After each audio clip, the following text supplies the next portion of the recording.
नमस्कार दोस्तों, अब मैं आपके सामने इसका पार्ट सेकंड लेके आ गया हूं जो बहुत ही धमाकेदार है। मैंने आपको इससे पहले के जो पार्ट था, मैं इसका लिंक आपको एक बार शेयर कर दूंगा, उसको आप देख लीजिए तो इसमें और ज्यादा मजा आएगा।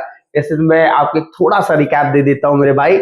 मैंने मैन्युफैक्चरिंग सेक्टर जो आपको पढ़ाया है उसमें मैंने ये बताया था कि कोई भी जो गुड्स है, जो रॉ मटेरियल है, उसको मैं एक वैल्यूएबल प्रोडक्ट में जो कन्वर्ट कर देता हूं तो उसी को क्या कहा जाता है मेरे भाई, मैन्युफैक्चरिंग सेक्टर, जिसमें बहुत सारी बड़ी बड़ी मशीनों का क्या होता है, उपयोग होता है।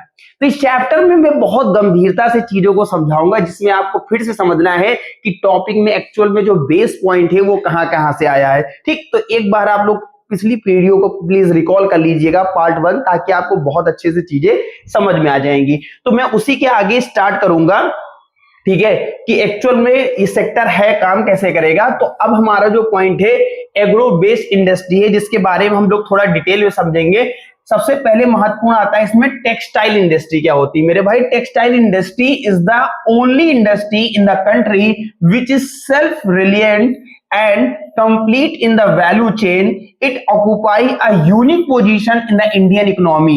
ये कहा गया है, आज की डेट में आपने टेक्सटाइल का नाम सुना होगा कि जो कि बहुत ज्यादा महत्वपूर्ण है। यहाँ पे मैंने कुछ इसके फिगर्स डाल रखे हैं, आप देखिए। अगर कॉटन के बारे में बात करते हैं, जो इंडियन इकोनॉमी है, जिसे कह सकते हैं हस्तशिल्प उद्योग यानी हैंडीक्राफ्ट इंडस्ट्री, ये आज से नहीं, एंशियंट टाइम से हमारे लिए बहुत ही ज्यादा महत्वपूर्ण दोस्त होते हुए आए हैं।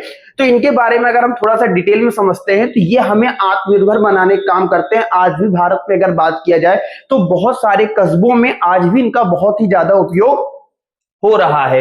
अब इसी में अगर हम बात करते हैं ये काम कैसे करते हैं, टेक्सटाइल इंडस्ट्री एक बहुत बड़ा प्रोसेस है, एक बहुत बड़ी चैन है, जैसा कि अभी हम लोग ने डिस्कस किया। तो यहाँ पे क्या हो रहा है मेरे भाई, वैल्यू का एडिशन होगा। मैंने एग्जांपल शुरू में ही समझाया था।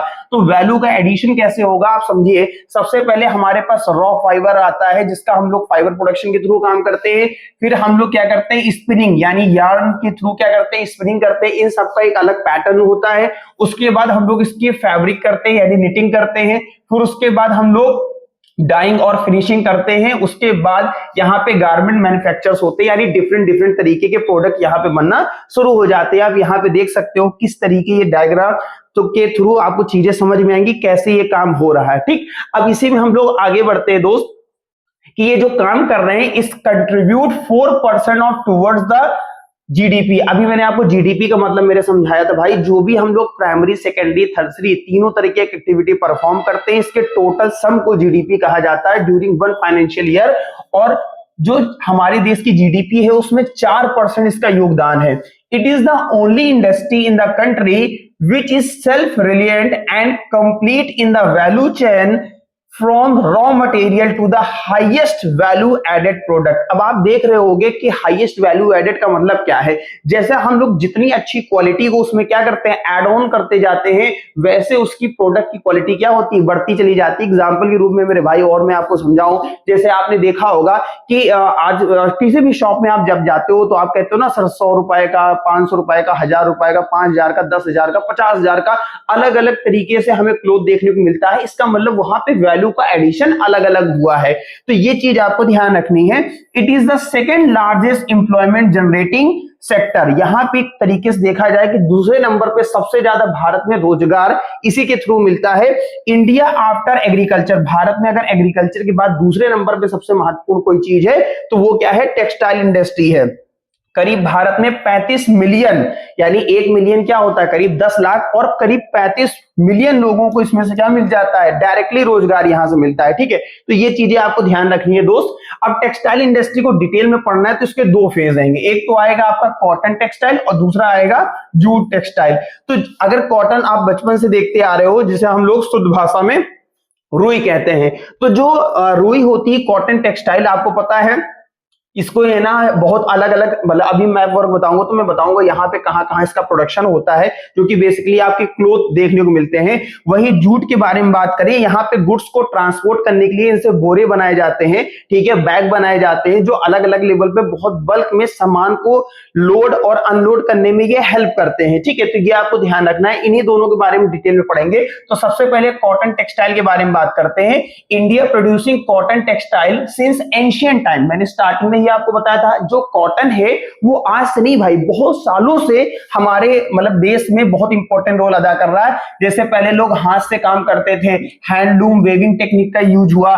उसके बाद है ना 18th सेंचुरी में बात करें तो यहाँ पे पावर लूम टेक्निक आ रही है, यहाँ पे आप डायग्राम के थ्रू देख सकते हो, come into the use and traditional and industries suffer a setback. अब जैसे जैसे समय बदलता गया वैसे वैसे इसमें कॉटन के प्रोडक्शन में क्या हुआ मेरे भाई, नई नई टेक्नोलॉजी क्या हो गई, ऐड होने लगी। और जैसे नई नई टेक्नोलॉजी ऐड होने लगी, they could not complete with the mill made cloth from the England. अब भारत में इसका एग्जांपल देखा जाए तो क्योंकि भारत में क्या हो रहा था, लोग हाथ से है ना सारी चीजों का प्रोडक्शन कर रहे थे, वही इंग्लैंड में मशीनें, इंडस्ट्रियल रेवोल्यूशन आया हुआ था।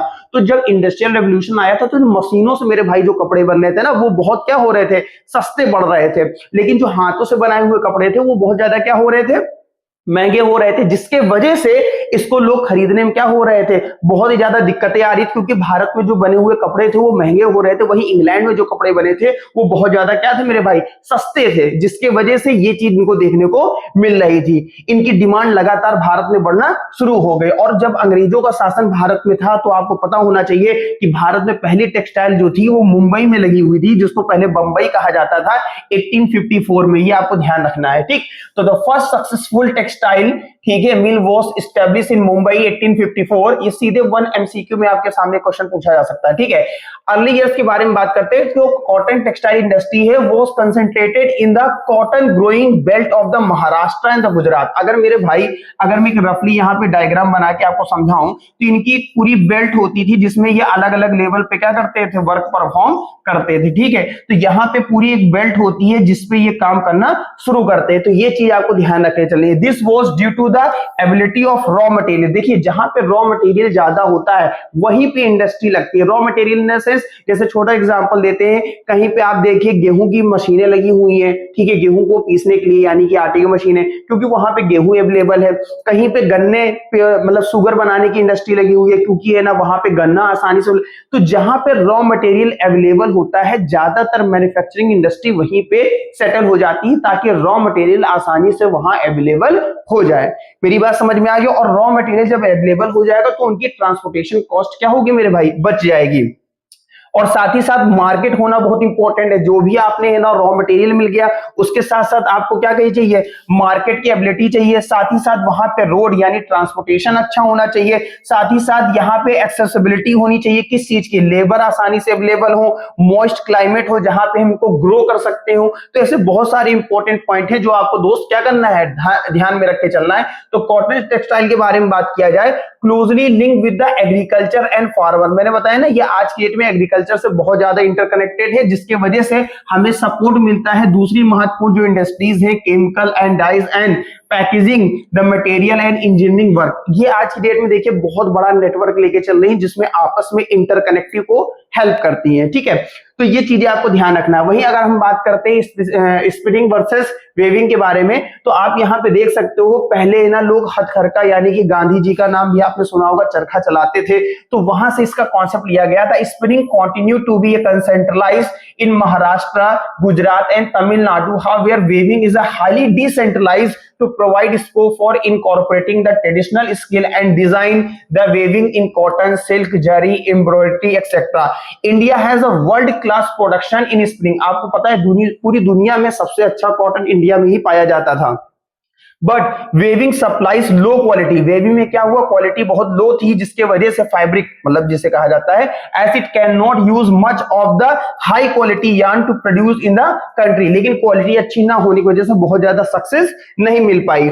अब इसका इंपैक्ट क्या होता है, we export yarn but import fabric. हम लोग ने क्या किया, जो भारत में ना जो फैब्रिक था उसको विदेशों में क्या करने लगे, बेचने लगे एज अ रॉ मटेरियल, और वहां से फिनिश गुड्स यानी जो कंज्यूमर को डायरेक्टली सेटिस्फाई करता है वो हम इंपोर्ट करने लगे। जब विदेशों में हम गुड्स बेचते हैं उसे हम बोलते हैं एक्सपोर्ट। तो ये चीज आपको ध्यान रख के चलनी है। वहीं अगर हम इसमें आगे बात करते हैं, spinning mills are competitive but weaving and knitting and processing unit can not use much high quality yarn. यहाँ पे बहुत अच्छी क्वालिटी के यार्न यूज नहीं किए जाते। अब यहाँ पे आपको ध्यान रखना है किस तरीके वेविंग एक एक धागे को मिला के यूज किया जाता था। India have a large share in the world trade of cotton yarn about 1/4 of the total trade. However, our trade in a garments is only 4% of the world's total. अगर आप ध्यान से समझोगे, गवर्नमेंट का इतना बड़ा बिजनेस है भारत में, जो कि पूरी दुनिया में करीब 4% को ये क्या करता है, ऑक्युपाई करता है। ये आपको ध्यान रखना, बहुत इंपॉर्टेंट पॉइंट है ये, ठीक है। तो चीजें आपको समझ के चलनी है। Problem that cotton textile industry is facing now अडेज।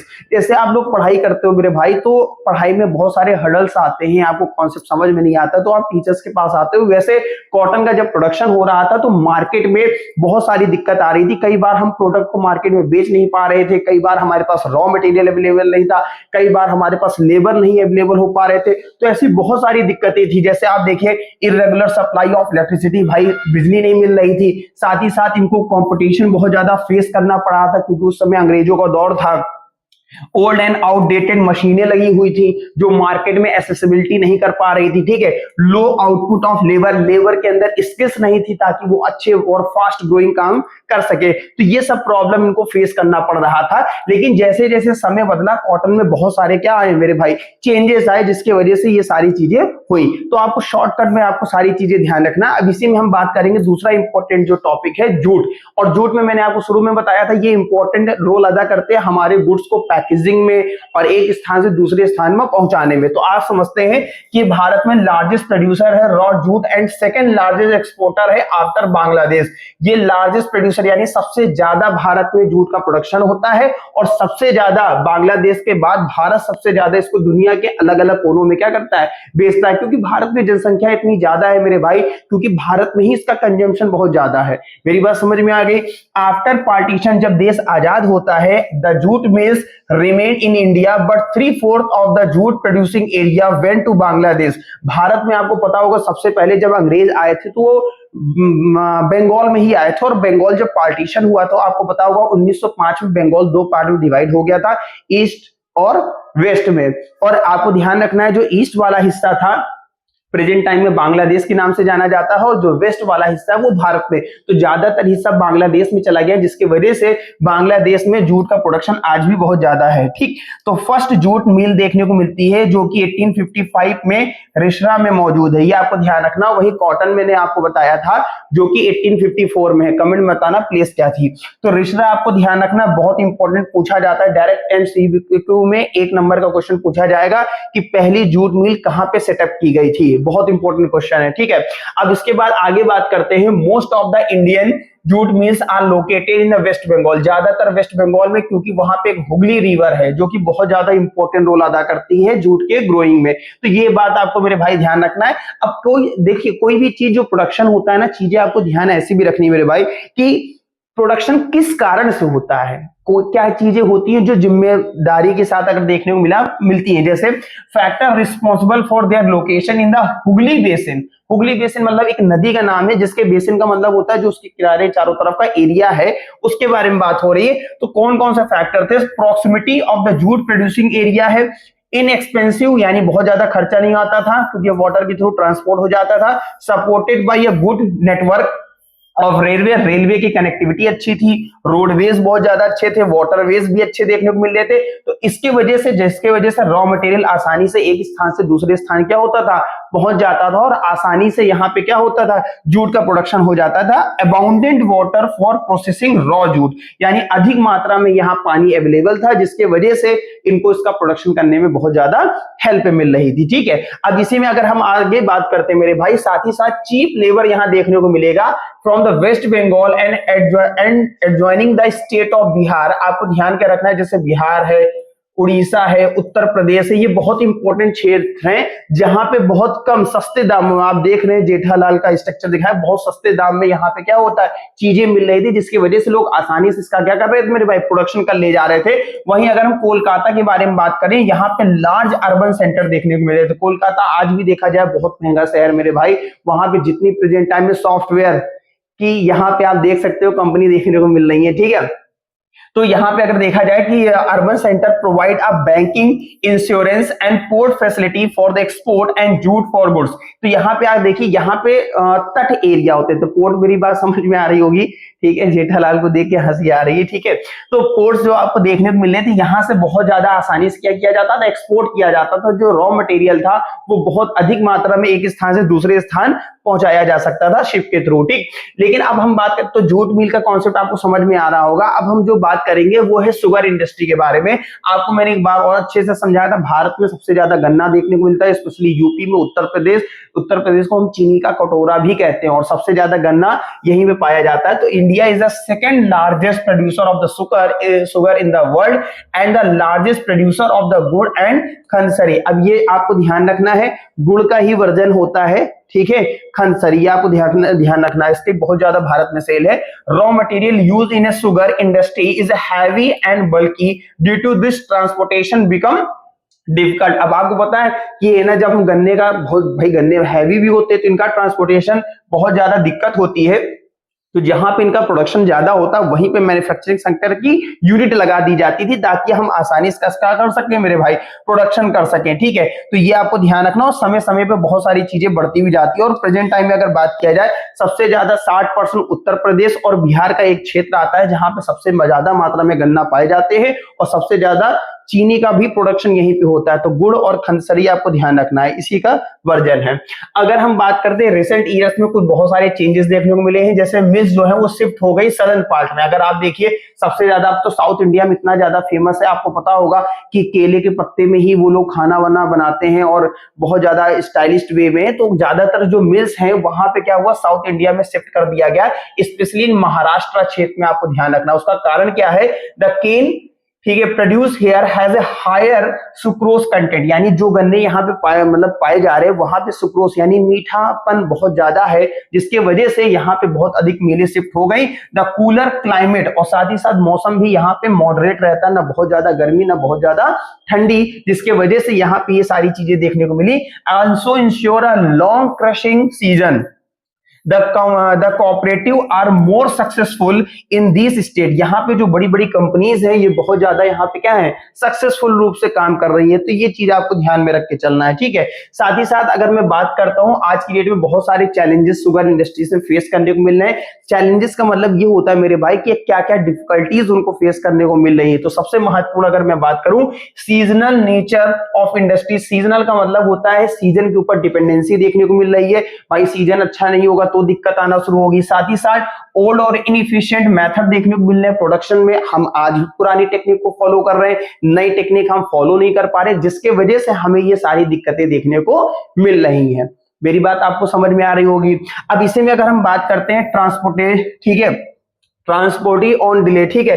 अब जो ट्रांसपोर्टेशन यहाँ पे देखने को मिल रहा है, ठीक है, तो जो ट्रांसपोर्टेशन का केस है, यहाँ पे डिले देखने को मिलता है। यानी कि एक तरीके से देखा जाए कि हम गुड्स को आसानी से एक स्थान से दूसरे स्थान तक पहुंचा नहीं पा रहे, ये देखने को मिल रहा है। साथ ही साथ need to maximize the use of bagasse.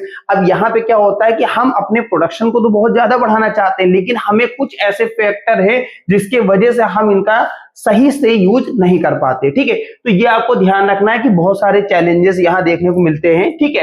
अब हम बात करेंगे, तो अभी हम लोग जो बेस में बात कर रहे थे, एग्रो बेस इंडस्ट्री के बारे में हम लोग ने बात किया, जिसमें हम लोग ने गन्ने के बारे में पढ़ लिया, ठीक है। उसके बाद हम लोग ने शुगर के बारे में, गन्ना शुगर वही, ठीक है। तो आपको ध्यान रखना, कॉटन के बारे में पढ़ा, जूट के बारे में पढ़ा, तो ये इंपॉर्टेंट है। तो आपके पास 3 पॉइंट आपको ध्यान रखना है, कॉटन, जूट और शुगर, ये 3 इंपॉर्टेंट है। अब हम बात करेंगे मिनरल बेस्ड इंडस्ट्री के बारे में। मिनरल का सीधा सा मतलब होता है मेरे भाई, जो अर्थ है, अर्थ को हम जब डिगिंग करते हैं यानी खुदाई करते हैं, तो उसमें से मिनरल्स और पाए जाते हैं। उनको हम लोग फर्दर अपने वैल्यू एडिशन करके उसको हम वैल्यूएबल प्रोडक्ट में क्या करते हैं, कन्वर्ट कर देते हैं। तो आपको यही चीज ध्यान रखना है। इसमें सबसे इंपॉर्टेंट आता है iron and steel industry.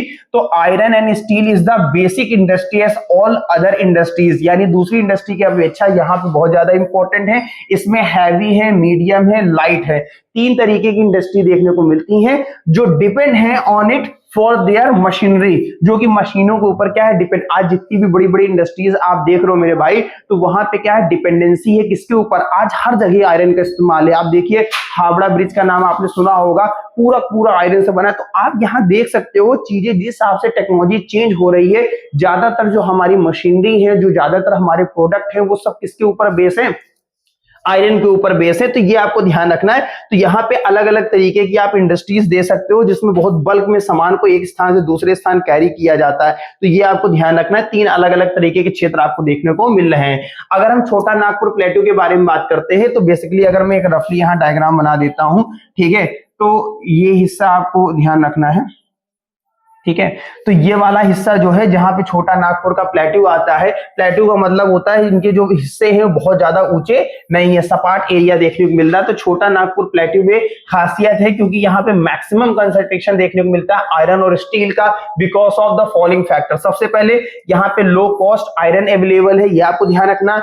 High grade के यहाँ पे रॉ मटेरियल अवेलेबल है, साथ ही साथ बहुत सस्ते मात्रा में यहाँ पे लेबर देखने को मिलते हैं, ठीक है। साथ ही साथ मार्केट की एक्सेसिबिलिटी है, यानी आसानी से यहाँ प्रोडक्ट क्या होता है सेल आउट होता है। तो ये आपको ध्यान रखना है, इनसे तो आप परिचित हैं। तो चीप लेबर बहुत ज्यादा यहाँ अवेलेबल है। उसके बाद अगर हम बात करते हैं, India is the important iron and steel, ठीक है, producing country in the world, and yet we are not able to perform to our full potential. अब इंडिया के पास क्या है, देखिए आज की डेट में भारत के पास नॉलेज बहुत है, टेक्नोलॉजी बहुत है, लेकिन उस टेक्नोलॉजी का हम यूटिलाइज नहीं कर पा रहे हैं। यानी हमारे अंदर पोटेंशियल तो है, लेकिन हम उस एनर्जी को एक्सट्रैक्ट नहीं कर पा रहे हैं, उस स्किल को एक्सट्रैक्ट नहीं कर पा रहे हैं, जिसकी वजह से हमें दिक्कत हो रही है। तो यहाँ पे वही लिखा है कि इंडिया के पास पोटेंशियल तो है, फुल पोटेंशियल है, लेकिन कुछ कारण है जिसकी वजह से हम उसका यूज नहीं कर पा रहे हैं। जैसे हाई कॉस्ट, उसको निकालने में पैसा बहुत ज्यादा खर्च होगा। साथ ही साथ हमारे पास लिमिटेड कुकिंग ऑयल कोल मौजूद है, कुकिंग कोल का मतलब जिससे हम एनर्जी का प्रोड्यूस करते हैं। साथ ही साथ लो प्रोडक्टिविटी देखने को मिलती है क्योंकि लेबर बहुत अच्छे है ही नहीं है। इरेगुलर देखने को मिलता है सप्लाई ऑफ एनर्जी। साथ ही साथ पुअर इंफ्रास्ट्रक्चर, यानी कि जो हमारे स्ट्रक्चर बने हुए हैं, जो ढांचे तैयार हुए हैं, वो बहुत अच्छी क्वालिटी के अवेलेबल नहीं है। तो ये सब प्रॉब्लम भी आपको देखना है, ध्यान से समझना है चीजों को। अब इसमें हम बात करते हैं, तो अभी तो मैंने बात किया आयरन और स्टील के बारे में, जो कि हर देश मतलब पूरी इंडिया में सबसे महत्वपूर्ण रोल अदा करता है आयरन और स्टील। लेकिन अब दूसरे नंबर पे सबसे इंपॉर्टेंट आज की डेट में अगर आप देखिए सबके घर में बिजली अवेलेबल है, उसका कारण है एल्युमिनियम। तो एल्युमिनियम का सबसे ज्यादा इस्तेमाल होता है, इन चीजों को आपको ध्यान रखना है। इसके अलावा एल्युमिनियम आपको बहुत सारे अलग अलग इंडस्ट्रीज में भी देखने को मिलता है। आज एल्युमिनियम के गेट्स भी आ रहे हैं। तो ध्यान क्या रखना है, aluminium smelting is the second most important metallurgical industry in India. It is a light resistant to the corrosion. Corrosion का मतलब क्या है कि देखिए आयरन और स्टील एक ऐसी चीज होती है जिसमें कहीं ना कहीं रस्टिंग देखने को मिलती है, यानी कि आने वाले टाइम पे सड़ जाएंगे। लेकिन एल्युमिनियम में जल्दी कोरेजन नहीं लगता है। ये गुड कंडक्टर होता है, हीट के लिए भी मेलेबल, यानी कि वायर के रूप में भी, शीट के रूप में भी, become the strong and when it's mixed with other metal. जब जिसको हम दूसरे मेटल के साथ मिक्स करते हैं तो उसमें स्ट्रॉन्गेबिलिटी यानी कि स्ट्रेंथ बहुत अच्छी आ जाती है। तो ये चीज आपको ध्यान में रख के चलना मेरे भाई। और aluminium smelting has a gain popularity as a substitute for steel, copper, zinc and lead in number of industries. यानी कि आज की डेट में बहुत अधिक मात्रा में इंडस्ट्री देखने को मिल रही है, जिसमें बहुत तेजी से क्या हो रहा है, सारी चीजों में चेंजेस देखने को मिल रहे हैं। तो ये आपको ध्यान रखना है। इसी में हम आगे बात करते हैं मेरे भाई कि जो जैसे एल्युमिनियम बना कैसे, तो एल्युमिनियम का जो रॉ मटेरियल है वो आपको ध्यान रखना है। इसमें सबसे पहले आता है बॉक्साइट, उसके बाद आता है एल्युमिनियम। अब यहाँ पे वैल्यू का एडिशन हो रहा है, जैसे जैसे वैल्यू एडिशन होगी एक अपना फिनिश प्रोडक्ट तैयार हो जाता है। तो यहाँ पे अगर बात किया जाए तो मेजर 8 एल्युमिनियम स्मेल्टिंग प्लांट लगाए गए हैं जो कि लोकेट कर रहे हैं उड़ीसा में, ठीक है। इसका एक सेंटर है नालको और वाल्को। वेस्ट बंगाल, केरला, उत्तर प्रदेश, छत्तीसगढ़, महाराष्ट्र और तमिलनाडु, इनके ऐसे सेंटर हैं जहां पर क्या पाया जाता है, एल्युमिनियम। तो ये आपको ध्यान रखना है। मेरी बात समझ में आ रही है, ठीक है। तो देखिए चीजों को जितना आप पॉजिटिव वे में समझेंगे उतने ही अच्छे से चीजें समझ में आएंगी। मेरी बात समझ में आ रही होगी अच्छे से। अब हम बात करेंगे केमिकल इंडस्ट्रीज की। तो आपको ये ध्यान रखना है, अभी हम लोग ने ना जो इंडस्ट्रीज ध्यान से समझी, जिसमें सबसे इंपॉर्टेंट था मिनरल बेस में, जिसमें आयरन और स्टील के बारे में पढ़ा, दूसरा हम लोग ने एल्युमिनियम में। अब हम बात करेंगे केमिकल इंडस्ट्रीज के। देखिए ये चैप्टर अपने आप में बहुत बड़ा है मेरे भाई। मैन्युफैक्चरिंग सेक्टर देखने में लग रहा है एक चैप्टर है, लेकिन हमारी प्रैक्टिकल लाइफ में भी मैन्युफैक्चरिंग बहुत इंपॉर्टेंट है। आज मैन्युफैक्चरिंग इतने ज्यादा लोगों को इंप्लॉयमेंट दे रहा है, जो अपने आप में एक बहुत बड़ा चैलेंजिंग फेज है। तो हम बात करते हैं केमिकल इंडस्ट्री के बारे में। तो chemical industry comprises both large and small scale manufacturing unit. आज हम केमिकल के बारे में बात करें, यहाँ पे छोटे कारखाने और बड़े कारखाने दोनों तरीके के देखने को मिलते हैं। और सबसे इंपॉर्टेंट आज की डेट में हमारे यहाँ जो मेडिसिन बन रही है, जो अलग अलग तरीके के रिसर्च यूनिट्स हैं, वो सब कहीं ना कहीं केमिकल्स के थ्रू देखने को मिलती है। और रैपिड ग्रोथ देखने को मिली है पिछले कुछ सालों में, जिसमें ऑर्गेनिक इनऑर्गेनिक, जैसे आप क्लास 11 में बच्चों जब केमिस्ट्री के बारे में पढ़ोगे तो उसमें भी दो फेज आएंगे, ऑर्गेनिक और इनऑर्गेनिक, जिसमें बताया जाएगा डिफरेंट डिफरेंट केमिकल से हम लोग क्या क्या चीजें बना सकते हैं। आज की डेट में देखिए, जैसे आपके कपड़ों में कलर्स हो गए और भी कुछ ऐसे मार्कर आप देख रहे होंगे, परमानेंट मार्कर, नॉर्मल, तो उन सब में केमिकल का कहीं ना कहीं बहुत इंपॉर्टेंट रोल है। तो inorganic chemicals include the sulphuric acid, nitric acid, alkalies soda ash and the caustic soda. इन सब का यूज इनऑर्गेनिक केमिकल के रूप में किया जाता है।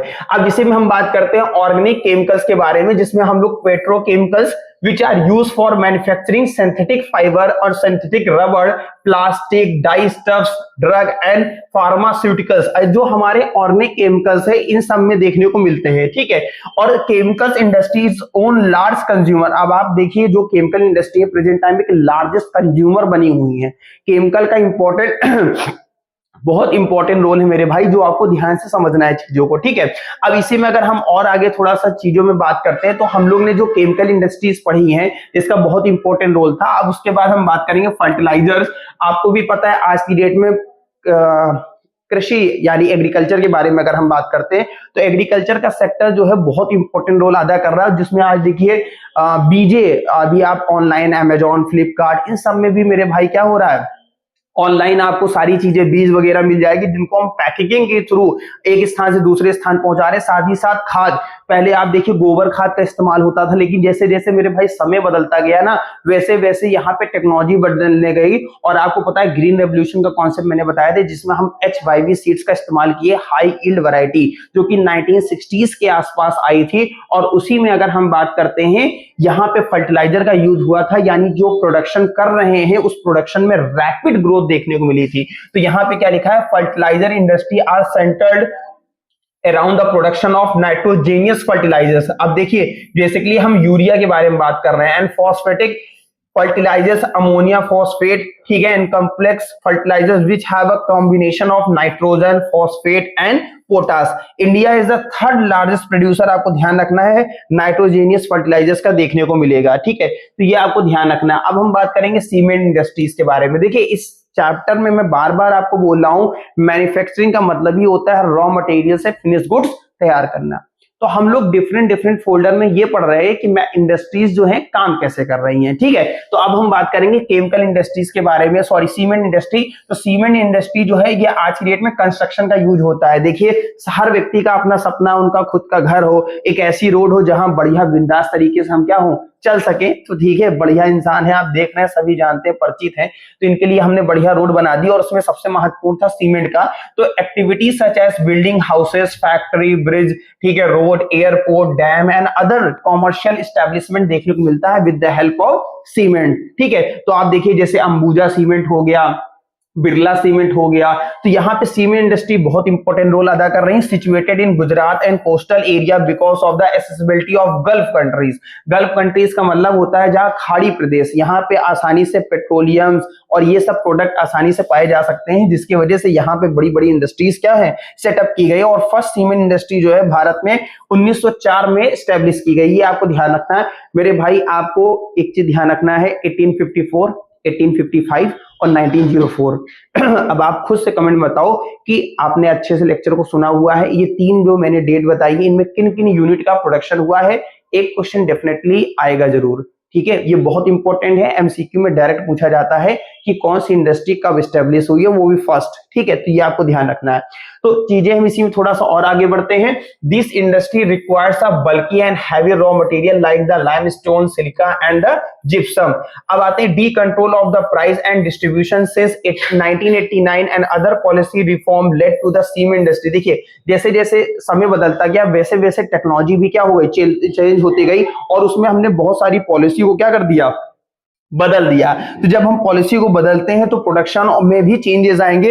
This industry is doing well in the term of production as well as export. इसका प्रोडक्शन बढ़ा और विदेशों में इसका एक्सपोर्ट यानी विदेशों को बेचना हमने शुरू कर दिया। ठीक, तो ये चीजें आपको ध्यान रखनी है। इसी में अगर हम आगे बात करते हैं अब ऑटोमोबाइल इंडस्ट्री। देखिए आज की डेट में जैसे आप आगे चल के ना कई बच्चे साइंस स्ट्रीम में बीटेक करेंगे, एमटेक करेंगे, और जब बीटेक करेंगे ना तो इंजीनियरिंग के भी अलग अलग फील्ड होती हैं। जैसे अगर आपको बताए आईटी सेक्टर होता है, सीएस होता है, ठीक है। तो यहाँ पे क्या ऑटो एक्सपो होता है, बहुत सारे अलग अलग यूनिट देखने को मिलते हैं जिसमें हम लोग मैकेनिकल इंजीनियरिंग कहते हैं, ठीक है, या हम लोग सीएस कंप्यूटर साइंस बोलते हैं, या इलेक्ट्रीशियन कहते हैं। तो इन सब का यूज जो है ऑटोमोबाइल इंडस्ट्रीज में आपको देखने को मिलेगा।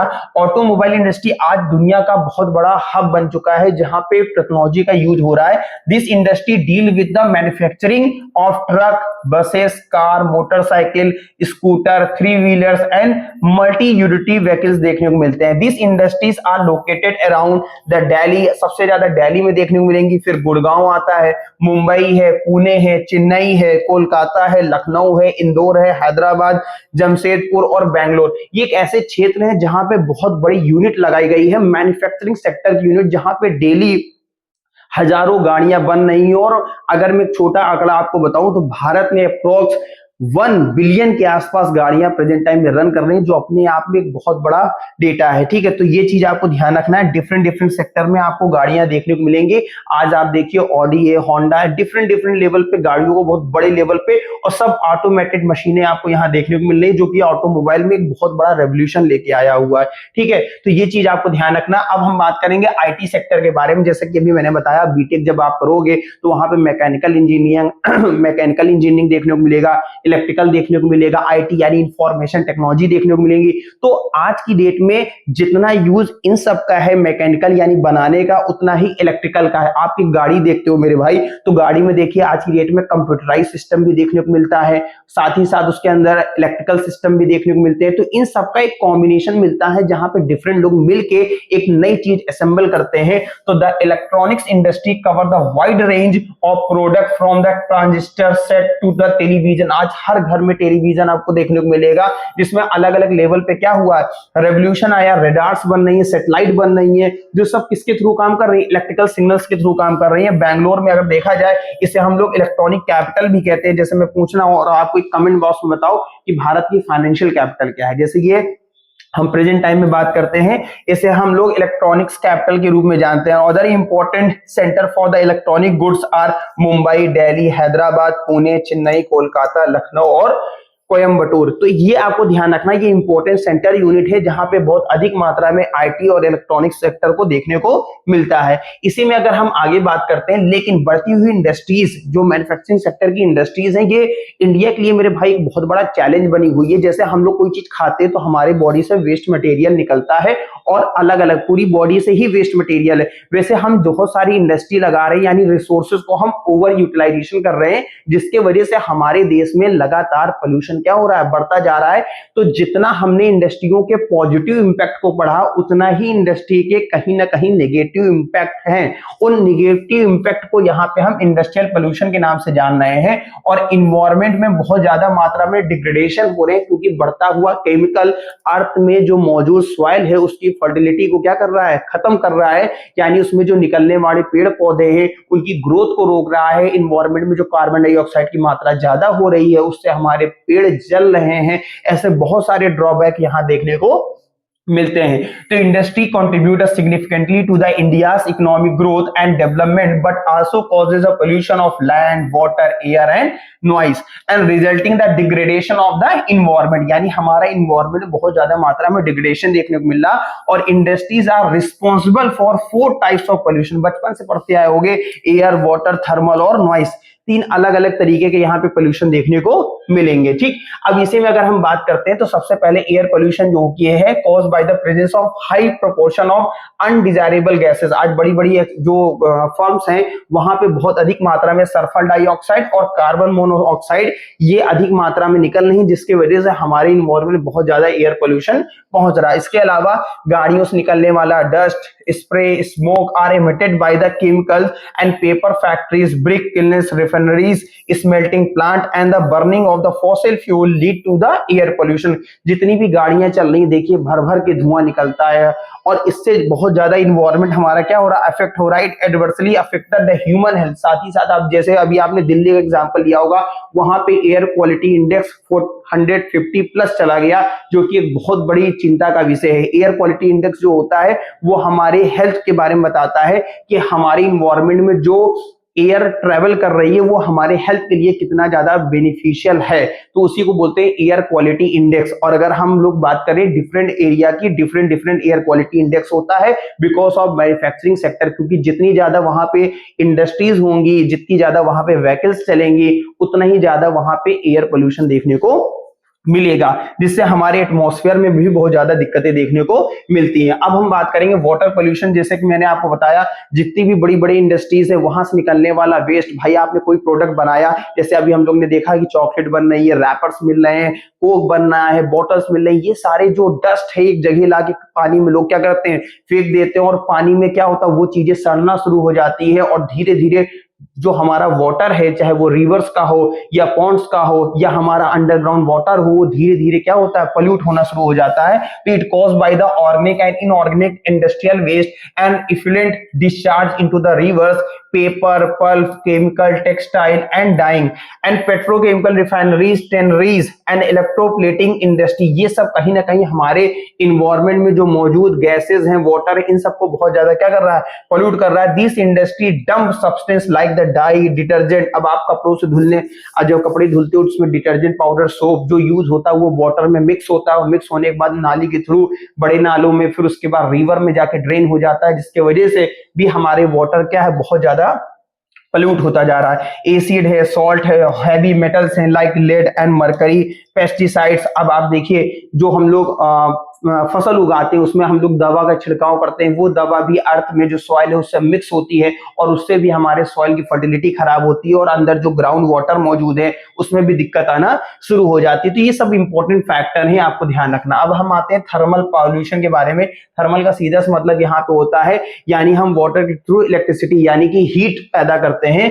तो it occur when the hot water from the factories and thermal plant it drain into the river and ponds before the cooling. बिना कूल किए ही इसको हम पॉन्ड में क्या करते हैं, छोड़ देते हैं। इसके वजह से रेन वाटर जो होता है परकुलेट देम डाउन और इंपैक्ट क्या होता है, waste dump is highly toxic and lead to the concern birth of defect and miscarriage. It harm the aquatic life. जितने पानी में मौजूद जीव जंतु हैं, जो एक्वेटिक एनिमल्स हैं, उन सब की लाइफ के लिए बहुत ज्यादा डेंजरस साबित होती है, क्योंकि एक फैक्चुअल डाटा में साफ साफ मेंशन था कि इस पृथ्वी लोक में जितनी भी जीव ऑर्गेनिज्म है यानी लिविंग ऑर्गेनिजम्स है, उसमें से 70% जो क्रिएचर्स है वो हमारे वाटर बॉडीज में पाए जाते हैं। इसलिए इसका एक बहुत निगेटिव इंपैक्ट देखने को मिला है। तो हम लोग ने कहीं ना कहीं इसके पॉजिटिव और कहीं ना कहीं इसके नेगेटिव पॉइंट्स को भी हम लोग समझ रहे हैं। और लास्ट और लीस्ट आता है आपका नॉइस पोल्यूशन। नॉइस पोल्यूशन सीधा सा मतलब होता है जो बढ़ती हुई गाड़ियां हैं, एरोप्लेन है, ट्रेन है, इनमें जो हम लोग कंट्रोलिंग करने के लिए हॉर्न का इस्तेमाल करते हैं।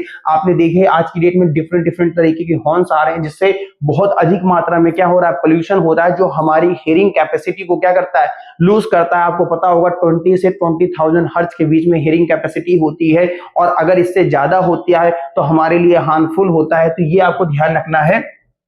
तो proportion of noise with a harmful impact on the activity of the human and animal life and machinery, factory equipments, generators, so and the fluids, chemical, electrical drills, इन सब का बहुत ज्यादा इम्पैक्ट आता है। आप देखिए कहीं ड्रिल हो रहा है तो ये बहुत इंपॉर्टेंट फैक्टर है। रिजल्ट इन इरिटेशन, लोग चिड़चिड़े हो जाते हैं, गुस्सा आना शुरू हो जाती है, साथ ही साथ हार्ट अटैक, इन सब की बहुत सारी प्रॉब्लम फेस करना शुरू कर देते हैं। तो बेसिकली 4 तरीके के आपको पोल्यूशन भी समझ में आएंगे होंगे, एयर, वाटर, सॉइल और या थर्मल कह सकते हो, ठीक है। और उसके बाद ये आपको ध्यान रखना है।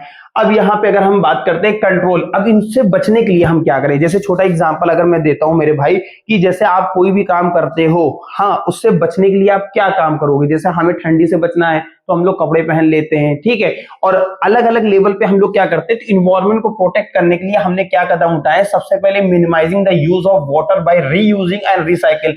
आपने यूज किया होगा कि हम किसी भी प्रोडक्ट को उतना ही यूज करें जितना जरूरत है, और अगर हमने उसको यूज कर लिया तो उसको हम रिसाइकिल भी करें। रिसाइकिल इन द सेंस उसको हम लोग डिस्ट्रॉय करके उसी से एक नया प्रोडक्ट बना सकते हैं। साथ ही साथ हार्वेस्टिंग रेन वाटर, यानी कि जो वर्षा का जल है उसको एक पॉन्ड में इकट्ठा करें, ठीक है। To meet water requirement, industrial effluent can be treated. जो इंडस्ट्री से निकलने वाला गंदा पानी है उसको पहले प्योरीफाई किया जाए, उसके बाद हम उसको वहां पे छोड़े, जिससे हमारे जो एक्वेटिक एनिमल्स हैं वो सब इनसे बच सकें। तो प्राइमरी ट्रीटमेंट प्लांट्स लगाया गया है, मैकेनिकल्स। दूसरा secondary treatment by the biological process. तीसरा tertiary treatment by the chemical, physical and biological process. तो 3 अलग अलग तरीके से इनको प्रोटेक्ट करने की बात की गई है। तो यहाँ पे इन्वायरमेंट डिग्रेडेशन को रोकने के लिए बात की गई है। आपने एनटीपीसी का नाम सुना होगा, नेशनल थर्मल पावर कॉर्पोरेशन, यहाँ पे इसका फुल फॉर्म भी लिखा हुआ है। डायरेक्टली कई बार क्वेश्चन भी पूछ लेते हैं, जो कि एक आईएसओ से क्या है, सर्टिफिकेशन मिला हुआ है, इन्वायरमेंट मैनेजमेंट सिस्टम, ठीक है। एनटीपीसी एक ऐसी संस्था है जहां पे हम लोग इलेक्ट्रिसिटी का प्रोडक्शन करते हैं। Taken proactive approach for the preserving the natural environment and the resources. अब ये एक बहुत बड़ी यूनिट है जहां पे हम लोग इलेक्ट्रिसिटी का प्रोडक्शन करते हैं, तो ये आपको ध्यान रखना है, ठीक है। अलग अलग लेवल पे इन्होंने स्टार्टिंग की है। अब यहाँ पे अगर हम बात करते हैं adopting the latest technical and upgrading the existing equipments, इनके जितने भी इक्विपमेंट, जैसे आज छोटा एग्जांपल देते हैं, गाड़ियों से बहुत ज्यादा पोल्यूशन हो रहा है, पेट्रोल से बहुत ज्यादा पोल्यूशन हो रहा है, तो उसके लिए इलेक्ट्रिकल व्हीकल्स आ गए हैं जिसमें स्मोक वगैरह एकदम ना के बराबर है, एक तरीके से उसमें इंजन ही नहीं है, तो वहां पे पोल्यूशन बहुत ना के बराबर, यानी जो वहां पे पावर है वो बैटरी के थ्रू दी जाती है, जिससे हम कुछ हद तक इनको क्या कर रहे हैं, कंट्रोल करते जा रहे हैं। Minimizing the waste generation by maximizing ash utilization, जो इनकी राख वगैरह इसको भी हम यूटिलाइज कर रहे हैं। Providing green belt for nurturing the ecological balance. Afforestation, afforestation का मतलब होता है पेड़ पौधे लगाना, यानी हम अधिक मात्रा में पेड़ पौधे लगाएंगे जिससे हम कहीं ना कहीं पर्यावरण को खराब होने से क्या कर सकते हैं, बचा सकते हैं, ठीक है। आगे इसका बोला गया ash pond management and ash water recycling system and liquid waste management to reduce the environmental pollution. और इसके वजह से हम इन्वायरमेंट में जो मौजूद पोल्यूशन है इसको क्या करते हैं, पूरी तरीके से कंट्रोल कर सकते हैं, ठीक। अब लास्ट है पॉइंट, जो कि हमारा लेक्चर इसी में समाप्त हो जाता है। और मैंने अपना बेस्ट एफर्ट किया है, वैसे तो मेरे ऑफलाइन के साथ साथ ऑनलाइन मैंने स्टार्ट कर दिया, लेकिन आप लोग के प्यार और सहयोग से मेरा ऑफलाइन बहुत अच्छा चल रहा है, और मैं चाहता हूं कि आपका इसी तरीके प्यार और स्नेह हमारे साथ बना रहे। उसके लिए हम आपसे तहे दिल से विनम्र निवेदन करते हैं, ठीक है। राम राम।